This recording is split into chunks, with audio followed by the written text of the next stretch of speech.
Hello everyone. I finally had the time to sit down and look at Diablo 2 Resurrected Season 2 updates and patches. I still keep an eye on Diablo 2 Resurrected even with all the new games coming out because there are some things that I wish to explore, and also because of the recent announcement that Diablo 4 playtest is going to be based on playtime, meaning that if you spent a lot of hours in D3 or D2, you will have a higher chance of getting into the Diablo 4 beta than anybody else. And I think that's absolutely BS. But it is what it is. If I've learned anything in the last couple of years, is you can't change Blizzard's mind.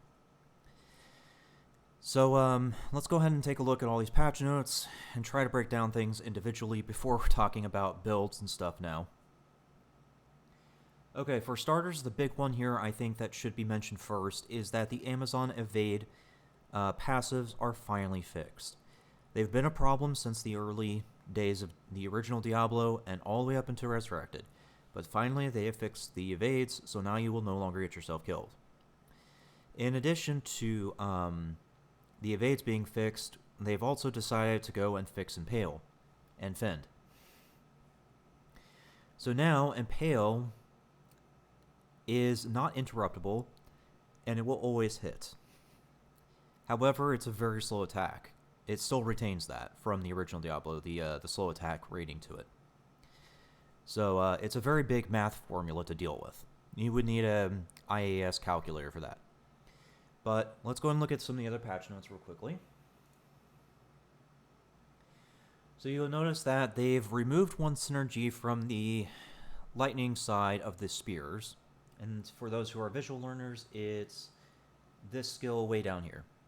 This right-hand skill no longer applies to these left-hand skills. That's what that patch note is referring to for the visual learners. However, the synergies are much higher now. They went up from 10 to 14%, which is a pretty big increase, because that's 14% more per point. So essentially now it's 4% more multiplication, because it's 4% more per skill. But that's another mess. So that's a pretty big deal to be messing with. Now, in addition to all of this, they've also added the Mist Rune word, and they've made it so that Infinity now applies to spears. So let's go ahead and look at those now.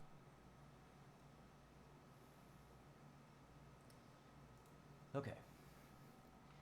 So, Mist is a ladder-only rune word, which irks me, because I really don't like it when they put rune words in that are ladder-only, because now that means that a normal character that's like offline won't be able to participate in using that.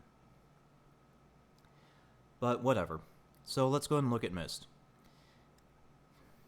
I have to agree with the other YouTube channels I've been listening to see what they say about Mist. And they've been saying that Mist is great for hybrid builds, so ones that are running, lightning and fire, or fire and ice, or things like that. And I do agree with that, because it does give you plus skills. It gives you 100% penetration, so you don't have to expend on the penetration passive. So that saves you 20 points right there, and you get plus 3 because of it. So that's all good. I agree with all of that. But the one problem with Mist, and I'm surprised these channels didn't mention it, it's at 20% attack speed. So why is it a problem? Well, if you were to look at the raw numbers, you would notice very quickly that crossbows have more damage than bows. And I'll go and show you that real quickly.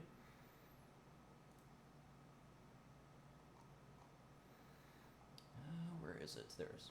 So a Grand Matron bow is 14 to 72 damage base before superior, ethereal, or any of that's applied. A Colossus crossbow is 32 to 91, so obviously much higher damage. Yes, there's an attack speed difference, I know, but what I'm trying to relay here is that this is important because Magic Arrow and some of the other Amazon skills are conversion. So they present a they convert a percentage of the damage into whatever damage type it is. So naturally, the more damage you have to work with, the better. And kind of another thing too to make note here is when I was last looking at doing builds and all their math, I did notice that the Colossus crossbow could reach 6 sockets, meaning you could use Breath of the Dying. That's 60% attack speed, and at its best 4 times damage. So that's pretty awesome. But, yeah, so there's definitely a bit of a math difference here when it comes to Mist.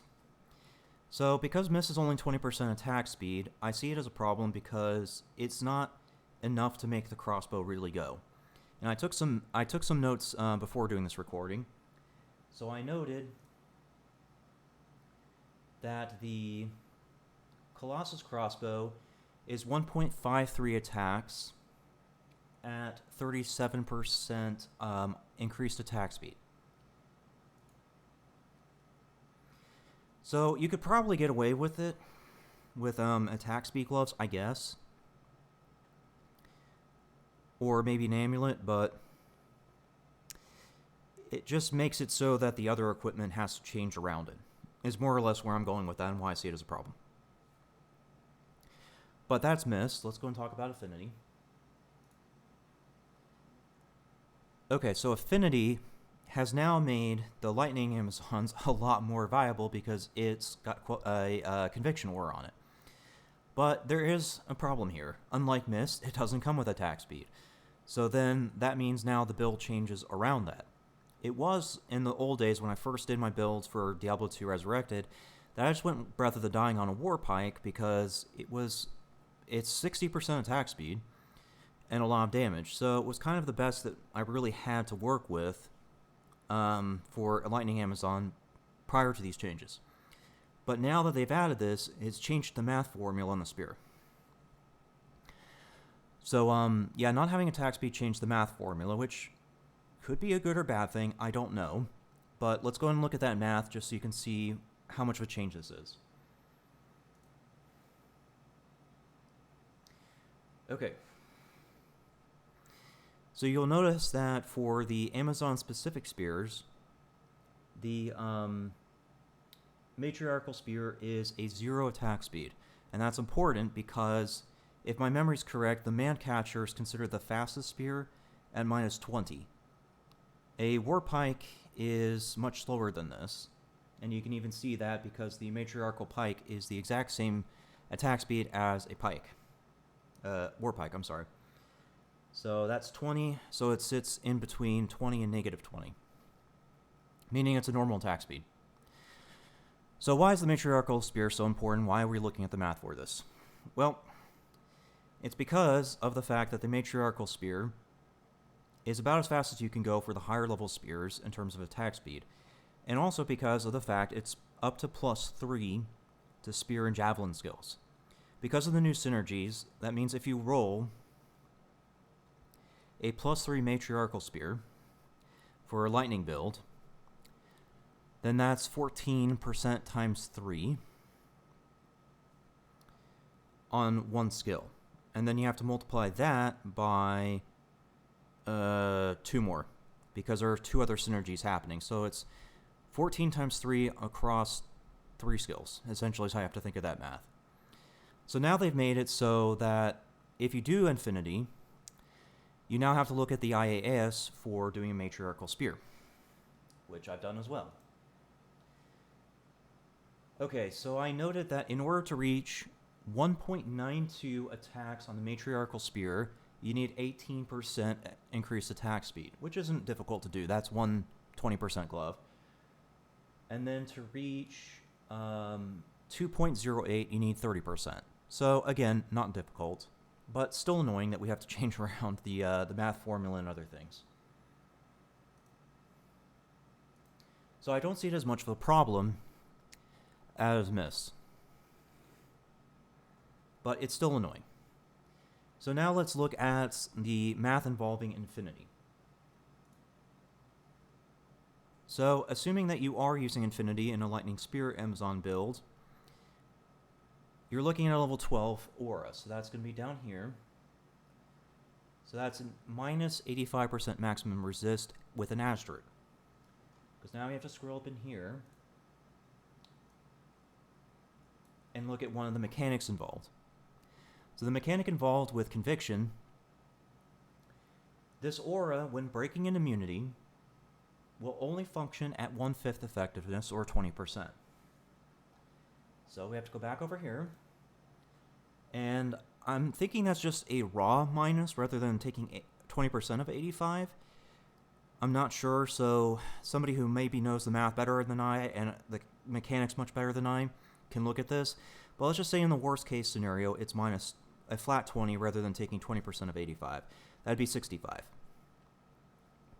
So assuming 65, the players and some monsters will still have resist left over.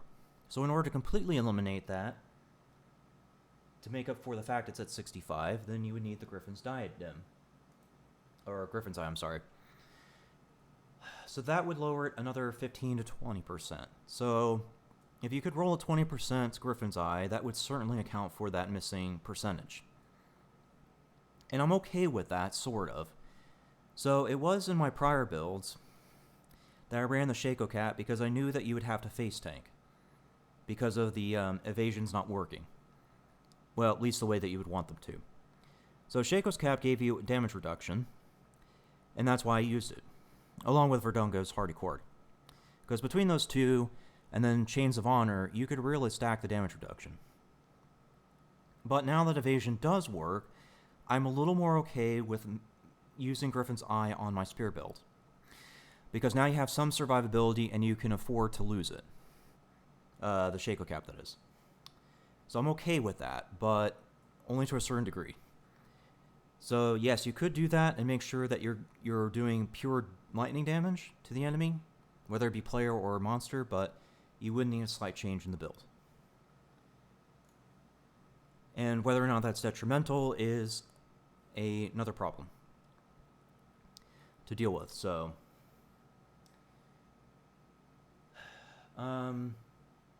that's kind of what we're looking at here. So let's talk about some of the other stuff related to this, because I do want to bring this up, seeing as it might be important to understand. So when figuring out whether or not to do an Impale or Lightning Spear Amazon build, there's something you have to keep in mind.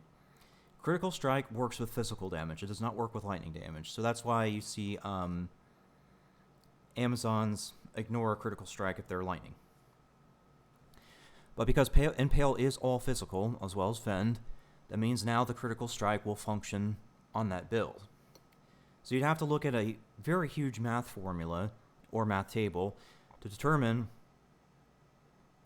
whether or not Impale can do more damage than the lightning build. And part of that determination and or math is being aware of how much synergy is involved. So you'd have to go to a skill calculator like this one here, and you'd have to look in here to see how far you can go. I can tell you that most people are probably not going to go to max level. So if a person was willing to go to, say, level 80, you can see that I did the calculations here. If somebody was to go to level 80 and just stop there, then this is kind of a rough build as to what you're looking at.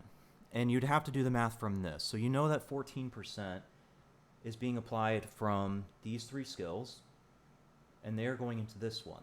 So this Power Strike is 646 maximum damage. It's 1 to 646. So 1 minimum, 646 maximum. It's a huge RNG gap between the numbers, but assuming you roll well, you're looking at 646, and then 14% from all of these per skill. So this is 14 times 3, 14 times 15, 20 times 14. That's how the math boils down on the new tree now.